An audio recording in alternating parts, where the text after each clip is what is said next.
that was, the other book I picked was a 1 star. Oh my god. So I had to pick one that I was like, alright, I like this book a little bit better. I thought this was recommendations.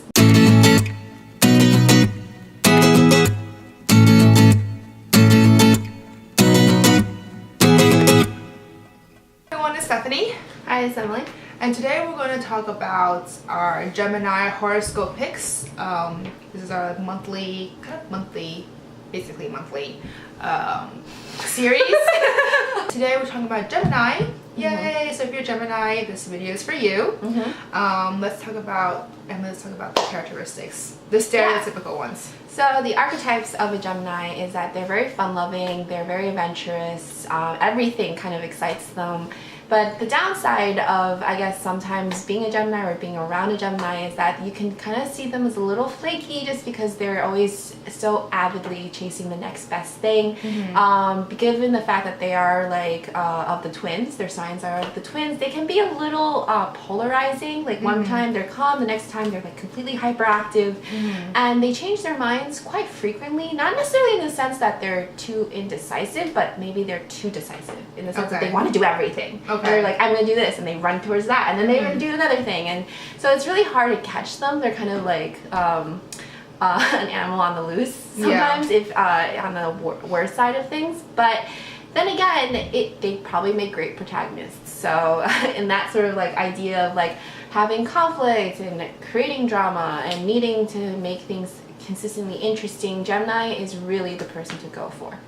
Yeah, so after listening to her spiel on the characteristics, I feel like I personally would not get along with many Geminis because I'm a Virgo, and apparently we're very like organized, very like dishes. Yeah, like very like, you know, like kind of like a perfectionist kind of a way. So like, I'm always like, Emily, why is not this done yet? Like, hello, it's done already. And then Gemini, like the flakiest, like their loving side, their fun side, yes, I can totally go for that. But then when it comes to their flaky, their selfish side, I'm like, that's not like okay with me because I'm just not like, I'm like the type of person who's always there on time, you know? And like Geminis, if they're flaky, that would be like, are you here yet? Like, where are you? Like, are you lost? Like, I didn't mean like flaky in the sense that they would like, I guess bail on you on no, the but dates. like that. But it's just more like in general, you know, like if I want to do something, they're like, yeah, I'm down for it, and then like they never follow up, or like we never end up doing it because they're like, oh, sorry, I totally forgot about this, and I'll be like, hello. So I feel like personally, I would not get along with most Geminis. So that being said, when I was picking the books for this, that I was like, okay, these are totally Gemini characteristics.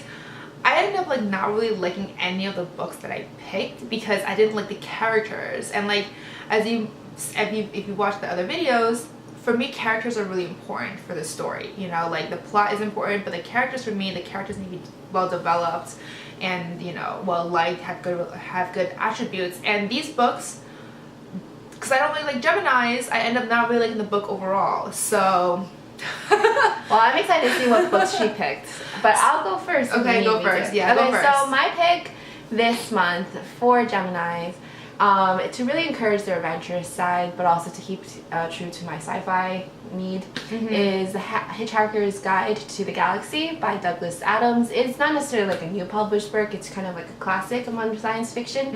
It's basically a bit of like a satire on a lot of like you know, travel guides already, where like you're supposed to see this and you're supposed to see that, and it kind of comes with like a story. So it follows this character, this alien and this earthling who kind of go around the galaxy kind of meeting different types of specimens and different types of like planetarial beings, and the trouble they kind of get into when like there's like one particular scene is where one of the aliens are like, oh, we need to extract information about you from Earth, so we're going to take you to the torture chamber where you will be basically listening to our awful opera music. and then it was hilarious because the alien would be like, no, this music is so awful, and the Earthling was basically sitting there being like, it's actually not that bad compared to how fellow Earthlings sing, you know. So it's like, just take it for example, like so it was actually really funny scenes throughout this story, but it's just kind of giving you this really hilarious take, because it's also written by a guy who's actually in the Monty Python films. So it's kind of like that kind of flair of comedy where you you kind of just travel around the supposed galaxy of outside Earth and on Earth, and you go on a little adventure, and I feel like that kind of really goes along with the theme of like how Geminis are really fun-loving, and they really do like a sense of humor. They have a pretty good sense of humor, and yeah, the book is basically an articulation of what I think Geminis really are, their good side at least. So I feel like I should have gone with the adventurous side of Gemini, because I picked books that was like, anyways. Maybe you were just so stuck on like some of like the negative side of things. But I have actually nothing, no qualms about Geminis in general. I feel like they're great to have around for as friends and outings. Like, I'm actually kind of like a serious type of person. Right. Unless I'm extremely comfortable with you, it's kind of harder for me to come out of my shell initially. So I feel like having a Gemini, which I've had on a lot of travel outings, or just being able to know in like foreign countries, has really helped me be like, oh, I never saw this before. I never saw this before. Whoa, cool. You know? Yeah.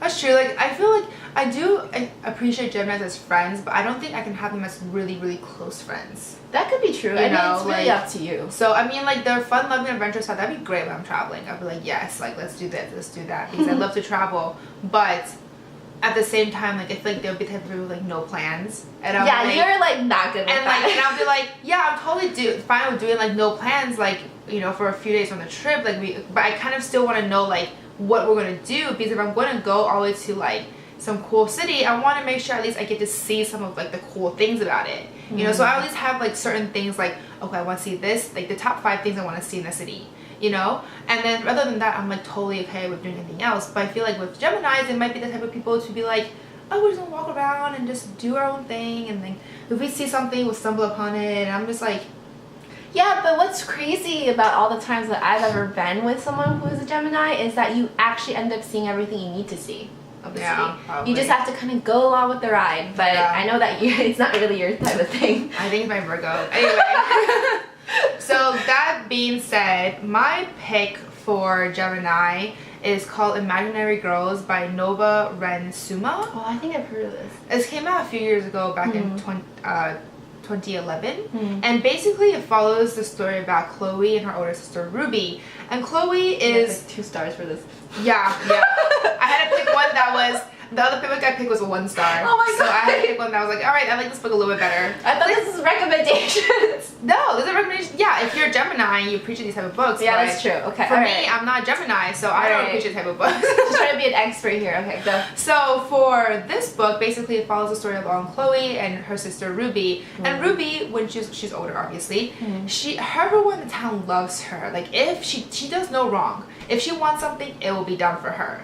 You know, she's like, oh, I kind of want some lasagna today. And then that day, Sel will bring over a casserole of lasagna.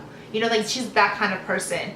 And it's a small town too. So like everyone knows everyone. And then Chloe, one day, they were like, you know, going on this like, I don't know, this beach thingy, and they found a dead body like floating inside. And they're like, oh my god, like, and it was a girl that they know, like, I think her name was like Lindsay or something. And so Chloe, because of this, was like, oh no, like, she kind of couldn't get rid of this image, so she kind of moved out of town, even though she was really close with her sister. So she moved and lived with her father for a little bit, and Ruby's like, but why are you leaving, blah blah blah. So like they kind of separated themselves for like a little bit, but then Ruby was very into the whole like, was like, I need my sister back. So she actually went out of her way to get Chloe back.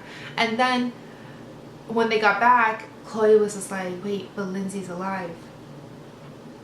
So like, it was a very interesting story. So this book is basically like a fantastical, magical realism novel where somehow Ruby ends up having like special powers, like powers of persuasion.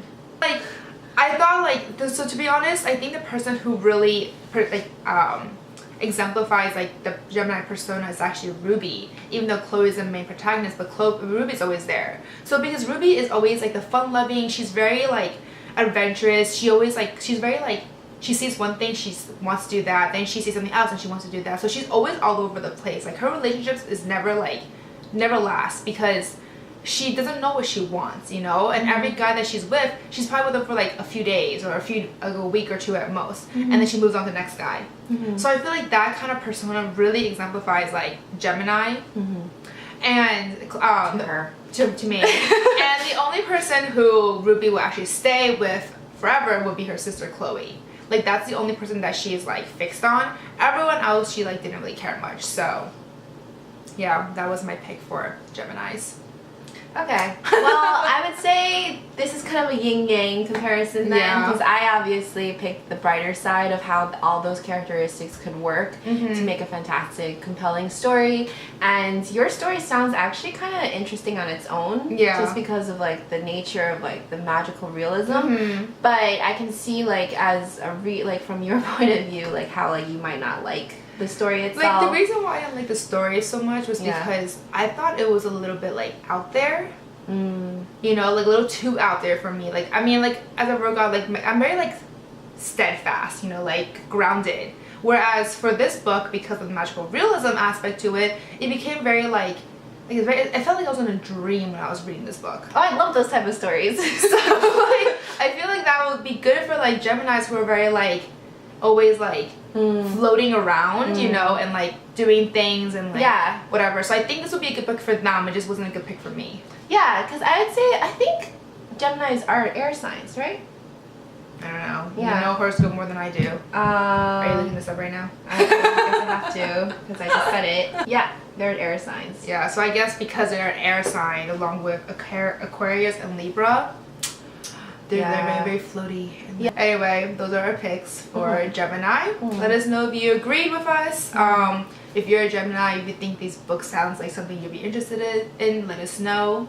Very interested to see like how our book picks. Yeah. You can also tell us if you like her at all, because she clearly doesn't like you. It's like I don't like Geminis. You as in like the royal you. I'm not saying specifically that we're directing this towards any particular person. You know, disclaimer, but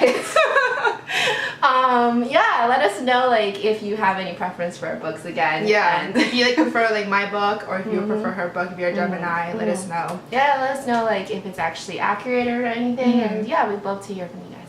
All right, everyone, that's it for today. Yep. Bye. Bye. Don't forget to subscribe and like us. Yep. Okay. Definitely true. Bye. All right. Bye.